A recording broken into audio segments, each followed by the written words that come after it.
eventful day around the NFL as it's officially cut day. Wednesday for me, Tuesday for you, but the Eagles have already made their cuts. They're down to the 53, or I should say 52, because we have one roster spot open and one position that remains unfilled. But we did make a trade in the midst of all this chaos and got this guy here. But we'll get into that in a second. What's up? It's your boy Cintron coming at you with another analysis video. And kid you not, that's my real name. News as well, because this is the freaking Eagles roster, at least for now. I don't believe this will be the final roster, like, so many pundits are saying. We're probably going to add to it, take away from it, and then scour, the waiver wire and see who's available, who didn't make it, and who we can capitalize on. But first, we capitalize on this guy, Albert Okwununam. All right, I don't know if I said it correctly, but all I know is he's a dynamite talent. The guy was formerly of the Denver Broncos, didn't pan out, man. You can see some of his figures here. 120 yards, 330, 95 last year. Still only 25 years old, and he's a speed, height, weight freak. 4'9", at 6'5", 258, nearly 260 pounds. And that was in a 2020 combine. So I wanted a guy like Darnell Washington coming out of Georgia as our second tight end. I'm not saying he leapfrogs immediately to the top of the roster. He has to come in and learn the offense and everything. That being said, man, he can give us a nice 1-2 punch if he ever does make it to the top behind Dallas Goedert. Dallas is a fast guy, a tall guy at 6'6". Thinking about them playing in two tight end sets, and I think this might actually skew towards what we're gonna actually, being a tell of what we're gonna do in this offense, being a twin personnel, double tight end sets, 21 personnel or 31 personnel. So we could employ three tight ends on the field at the same time. Could be Stahl and this guy, a traditional inline blocker, and Stahl, and then two receiving talents. The guy doesn't block. I don't give a. We don't need him to. He can actually be play the Zach Pascal enforcer route in our offense. Do we, just purely line him up at wide receiver, put him, as a big wide receiver? I don't know, man, but he's just as fast as AJ, and Devonta Smith, which is crazy at his size, man. But this could be a deadly red zone package, and it, really confuse the hell out of defenses more so. And having, like I said, 31 personnel, having Stahl in there, them not knowing whether they were running or passing. Yeah, it would tend to be more receiving with this guy on the field, but we have the misdirect with Stahl in line. So I mean that can be a great distraction for the defense, and have him run routes, can be inside, outside, and then with Swift in the backfield. This would make our offense, man, deadly, even more deadly, and take it to the next level. So I like the potential that they have. I'm interested to see what they're going to cook up for him. But, man, what a trade, man. Only a 6th round pick in 2024, I believe. They said 2025, but I saw 2024. That makes more sense. And then a 7th round pick in 2025 we're getting back, which is, that's definitely decent value. This guy was maybe going to be a cut, but we just had to have him. We don't want a chance at him hitting the waiver wire and getting picked up, because those measurables are just immeasurable. But he has a boatload of talent, and this was the 330. That's more in line with what Quez had last year as our number 3 tight end. Not number 3 receiver. So there's so many things that we can do, and with other. With double tight end and having like another slot receiver on the field as well. So I mean, the sky's the limit with the options, and I'm interested to see how Brian Johnson would try to deploy this guy out there on the field. So, but anyways, we had to get to this. We're getting to the guys that we cut and who did not, unfortunately, make the team. They might go on the waiver wire, might be claimed by other teams. They might end up on the practice squad coming back, because we have 16 spots that we can use to get guys in. So we'll see how that goes. But as of the moment, man, I really don't know how things are going to shake out with the practice squad, because we have to see who settles and who, like I said, who goes elsewhere, and who maybe decides to go to other teams' practice squad. So just say this guy here clears waivers. He decides not to come back with us because we're deep at safety. and we decided to cut him, even though he was having a uptick worthy preseason. But I don't think he actually. I mean, he makes it out there. So these guys were released. They're vested veterans, have at least 4 years accrued, just outright released, and they're free to sign with any team right now. Nicholas Morrow, if he clears, which I think he will, we'll sign him to the practice squad to have insurance. Greg Ward, same. He might draw some interest, which is interesting. But I think we'll bring him back on the practice squad because, like I said, he could be a valuable guy to shine in this offense. He never really got elevated last year to play alongside Devontae and AJ, which would be the best complementary receivers he's ever played with in his career. Cameron Tom just not good enough. Not going to bring him back. Dennis Kelly could be a practice squad stash. Brett Toth as well, but there's more competition because, he was a guy who was with us last year, but we upgraded, at least in theory, at his position, backup, interior. Josh Andrews could be, the guy we stash as the maybe backup center, but, we might scour the league as well and see what's available. Dan Arnold, I like him to come back on the practice squad, the tight end, but, keep 5. I think, he'd be the only one on the practice squad, him or Russell, so we'll see how that goes. Ben Van Simmeren, I think he'll clear. Great size, speed guy.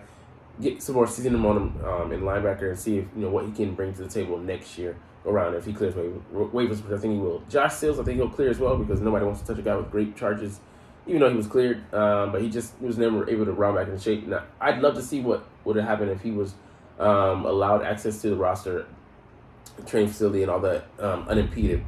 He had to stay away from the team, so he was on the suspension commissioner's list.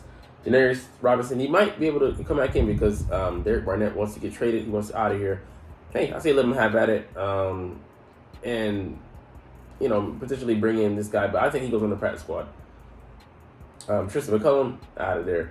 Mekhi Garner potential to be on the practice squad. Tavon Wallace, like I said, I think he'll clear waivers. I think he won't clear waivers and he'll go into another team's squad. Karen Johnson, I think we stash him on the practice squad if we can. Trey Sermon, I don't know if he makes it. I think there's a good chance. But we'd love him to stash him, have that 5th running back in case, one of our guys gets hurt. Joseph Nagata, I think we'll try to stash him on the practice squad. I think he will clear. Aaron Siposs, we might put him on the practice squad, but, he just wasn't good. That's why we just had to cut him. We don't have a punter now, so we'll have to bring in somebody and scour the waiver wire and see what's available, as well as, guys that are, street free agents that are just out there. Julian Good-Jones might see if he can go to practice squad, but we don't need 2 backup centers. So out of him and Andrews, I'd like Andrews, I think, over him. Britton Covey, this one was a surprise for people. I was thinking all along, like, he doesn't bring much receiving value. If he did, I think he'd still be on the squad, but, that, and I think we'll look to Oz, Olamide Zaccheaus, or Justin Evans, someone to fill that role. We were testing out a lot of guys, and that usually lends to, to theories. To actual substance of, things working out in another direction. And he couldn't make the club for the tub. He was hurt, hamstring injury. Goes without saying that, you have to be healthy to prove what you can do. And if he showed a bit more at receiver this year, I think he could have made the squad. Teron Jackson, great potential, so he might stash him on the practice squad. Brady Russell is also the guy. Out of him and Dan Arnold, I don't know who we would favor, but I would say Brady. But it's a toss-up for me. Devin Allen, he showed with that 73-yard kickoff return off of that gaff, but he actually worked on his favor, similar to Deshaun Jackson when he had the miracle in the Meadowlands, part 2. But I think he'll clear waivers. We might look at stash on the practice squad. Might though. Showed improvement as a gunner, but overall he brings nothing to the receiving table. So we'll see. Pure special teams. Quentin Bell, pass and pass. Kennedy Brooks, pass and pass. Might be a backup running back if Trey Sermon doesn't clear. Watch out for that. Robert Cooper, just a camp body. Just Jaden Hasselwood, just not good enough for this level right now. So, and I think you have more receivers with more potential. Tyreek Maddox-Williams, man, watch out for this guy. He popped, showed more in the preseason than any of our other linebackers, showed. Maybe even put together. So, maybe stash him and see if he can develop. Olives Sagapolu played good against Quentin Nelson, starting all-pro guard for the Colts. But, I don't think he sticks around. Caleb Sanders, kind of same. Can't body. Freddie Swain, can't body. Marvin Wilson, we've had familiarity with him, past couple of years, but still don't think he makes it. Deion Kane could make the practice squad. Johnny King, I like his measurable, 6'5", runs a 4.45, and I'd love to see him grow and see what he can develop into. So I'd love to keep him around, especially with us having a dearth of outside receiving talent. Tyrese Robinson, battling, but I don't think this go around is for him. Ian Book didn't look too good. Tyree Jackson, we found another specimen to replace you with, so unfortunately, brought you out of there. And like I said, we traded for this guy. Guys that made the team, they're on the bubble. Eli Ricks just showed out, in the preseason, so look better in games than he did in practice. That's cool. The proof is in the pudding. Justin Evans, has a lot of talent. Former second-round pick of the Tampa Bay Bucks. We were actually looking to trade for him last year when he was on the Saints. We traded for his teammate on C.J. Gardner-Johnson, and we've kept the beating heart for him. So yeah, man, I think he could bring us a lot of potential there, and to, also to be in the backup, as a talent. Just needs to stay healthy, but also he could maybe play in nickel packages, which up his versatility and up his importance. Contavious Street, a surprising guy for some people, but I always wanted him all along. We're gonna go deep at the line this year. Moro Jumbo, I expect him to make the squad. We were gonna cut a precious draft pick, and Grant Calcaterra just didn't wasn't done any favors by working with Marcus Mariota. I actually think he would have shown out if we had a consistent quarterback. All right, we'll get into some of this stuff later, but I pretty much talked about it. But this ain't the end for the moves, man. Howie has 1, 2, or 3 more moves in him. So, all right, let's get into the guys that did make the roster. So we'll start with quarterbacks: Jalen Hurts, Marcus Mariota, and Tanner McKee. I was a little surprised that we went with 3, but we just probably didn't trust that he would clear waivers and someone would try to stash him on their squad. Not even as a backup, but maybe as a number 3 if you're foolish enough to cut him. All right, no surprise with the running backs here because he's been here. We drafted him. He's a talented runner, 5.5 yard average last year, and yeah, he maybe he's the most versatile and the guy who could develop into a weapon for us. Kind of surprising that they go super light here at receiver. And these are 2 more slot guys, even though he can play outside, and he could too in a pinch. That's not where we prefer him because he doesn't have the prototypical size. He's 5'9". But that being said, I wouldn't be surprised if we add to that and then maybe work around with these guys. Because I'm surprised that we kept 4 tight ends. But like I said, this isn't the end of the roster. But of course, he's definitely a must. He is because he's a good blocker. He's a decent receiver. Grant Calcaterra is more the guy I'm surprised that we kept him with this guy. So this guy could be a weapon, man, for us. So I'm interested to see where we put him, how we develop him, how active he is, and if he's inactive on game days. But man, he could be a red zone weapon. A guy that Hurts looks to just for explosive plays. There's so much potential with this guy. AO, blue, as I'll call him. Ao means blue in Japanese. So, but yeah, that could be the reason that we're going light receiver. So that could be a hint here. No surprises with 1, 2, 3, 4, 5. We still trust him, even though he didn't have the best camp. Draft pick, 3rd round, so we're obviously not going to cut him. And this guy got cut, but then we signed him to a 2-year deal. We trust him as a backup on the at tackle, and he also has some guard experience. And Suopeta, we just trust him in the interior. So, yeah, I think that stays at this number, and this also stays at this number. And this guy, he wants out, but we'll see. He actually stepped his game up and brought more to the team than the special teams value. So we'll see if he can be that guy. And if this guy is gone, then maybe he elevates or they bring in another guy to battle with him. But even though he's number 5, it's still a pivotal position for us because we rotate so much. The only vested guy here who's deep in the league. He's like an 11-year veteran at this point. 2nd-year guy, 1st-year guy, 3rd-year guy. think I want to say second or third year guy, rookie, and he's a guy that he's got 4 or 5 years experience, and what can he bring to the table? These guys have inside outside versatility if we need them, or if we just want to get freaky on the alignments. Pause. Touted rookie, maybe the best, maybe a generational talent, or at the very least a very good D tackle, girthy guy. Pause. Who can't replicate in our offense. On our defense. We'll get to that a little bit later. Just showed up, for camp and played. So it was hard to cut him. So we did deeper at D line, but we love to throw waves and waves and waves of defenders that got at teams. So it does make sense. But then we go light at linebacker here. This guy might be the starter, most likely. Might be the backup, but he'll get some snaps because he's acquitted himself decently in coverage. When he's not covering Dallas Goedert, who nobody on the roster could cover this summer, except for James Bradbury, which is interesting. But we go also heavy at corner.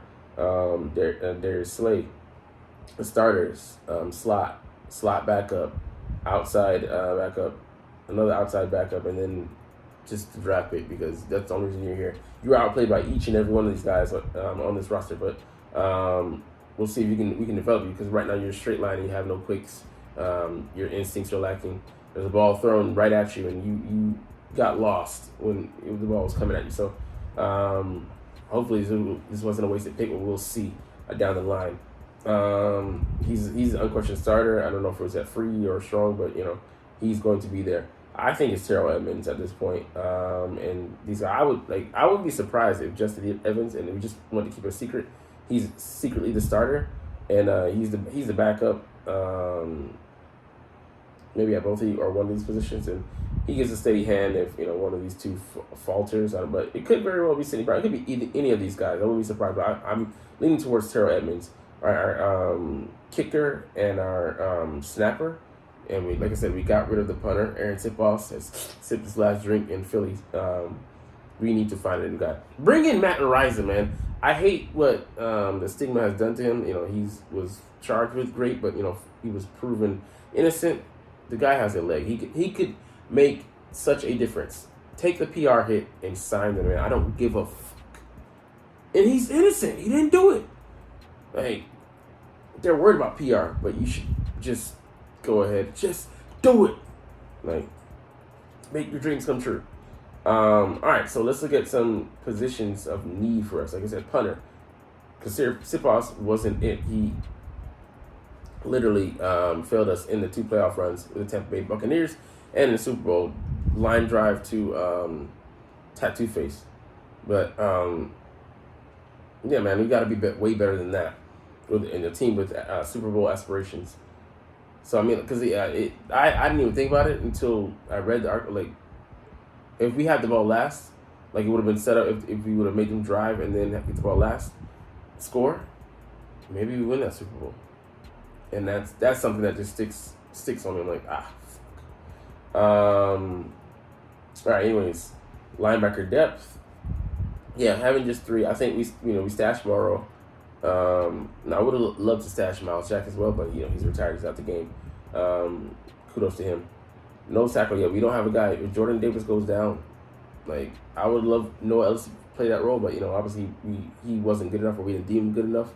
So it is what it is. But we need a guy to fill that space. Pause. Backup center, yeah. Because right now we would shift Cam Jurgens and then maybe have Tyler Steen coming in for him, or do a number of different combinations. But I know that Jeff Stoutland doesn't like to shift 2 guys to fix one position. So it makes sense to just have an outright backup. And maybe he's on the practice squad and call up until we need him. That just makes sense. Outside wide receiver, yeah. We don't have it. If one of the guys goes down, AJ Brown and Devonta Smith, we're gonna be kind of screwed. So maybe we're planning to be so multiple that we're not gonna put them at risk of overuse. But also a freak injury could just happen at any time. So yeah, man, I really don't know. So these are some names for punter. Maybe we go with weight man and not weight too much man. But I don't know, man. These are some guys that we're waiting on to see how. If they cut that black punter, not even going for the race card, but man, he's highly talented. Please, Steelers, make that mistake. Howie should snap that up in an instant, man. The guy should be one of the best, if not the best, by the end of the season. All right, early signs that point to Sean Desai being more aggressive than Jonathan Gannon, because Gannon just yeah. And there's another article that looks at saying he's going to be 1 year, one and done, in and out of the desert, sticking his in hot sand. I shouldn't say that, but anyways, but yeah, man, like he not gonna have Kyler Murray maybe this year at all, but definitely not at least for the first 4 weeks, and he got hurt late in the year, I think November or December, so he's still rehabbing. But yeah, man, Desai. Yeah, I'm gonna start calling him Deshaun Desai. Deshaun. All right, Deshaun, he looks good, man, out there. He's pause. A lot more aggressive than Gannon. Gannon loves zone defense. He loved defenses that could, let the opposing quarterback get comfortable, sit back there and pick apart our defense, even when they were just Andy Dalton or Dak Prescott. He shouldn't have been looking that good, that comfortable. So yeah, it's 15th middle, blitz percentage per drop back. It's just uncalled for, man. I know, yeah, it's just a preseason, but ranked eighth in man coverage percentage, and third in blitz percentage.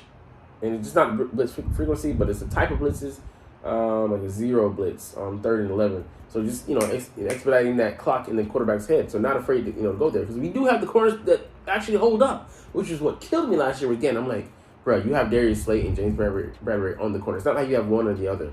You got both of the motherfuckers, and you can't play gutsy. You can't let your balls hang. You fucking so let me know. You just gotta fucking go, man. And we don't need the blitz because we have a great D line that get pressure on the edge and in the interior. It's about the threat. It wasn't about after they dropped nuclear bomb. It wasn't about having the bomb. It's about having a credible threat behind your military power. You pushing. You can't just have an empty vault, so to speak. You gotta have bullets in the gun. Otherwise, they find it out. They call you in your bluff, and it just ends up being that, and you get exposed. But yeah, it creates more one opportunities. We getting good one-on-ones because our guys are so good at beating one-on-ones across the board. Especially when we line up in odd man fronts, 5-man fronts. There's some good alignments. I'm not gonna lie to you. There were some good alignments that Jonathan Gannon had. He was too much of. Just give them more to prepare for. Don't make it simplistic. They know what the game plan is. Go to the game and they know that we're not gonna be able to, because of limitations of our coordinator. But we're not gonna make adjustments. Just makes their job easier. Just stick with it until it keeps till it stops working. Which is what the Chiefs did. They flip-flopped the play, and we were unready. We weren't ready for it. We were unready. I don't know if that's a word at this point, but that's how unready I am to answer about Jonathan Gannon any further. But anyways, but yeah, we should. I mean, this speaks volumes. Look, we're looking to dictate instead of just kind of react. And if you're reacting, you're already too late. So, yeah, man, it's just, he went out sad and went out bad. Have that, I don't know. I mean, I'm not saying didn't wish we make the Super Bowl, but have that game earlier. Not at the highest level, the stakes being the highest, man. But it is what it is, man. We're going to get up out of here. Maybe, Derek Barnett gets out of here. But yeah, like I said, making way for a cheap guy. But that would make more sense to me. He's an athletic freak as well, a little bit, But let's get up out of here. And I know that you're not even watching though, but it's all good. I love making these videos. Bingo. Shout out to the video title. But anyways, I'm rambling, so let's go. But as always, it's fly Eagles fly, and let's motherfucking go. Like, comment, share, subscribe Thanks for watching. Check me out at Cintron Anime, Cintron Life or Cintron Laughs, or other social media.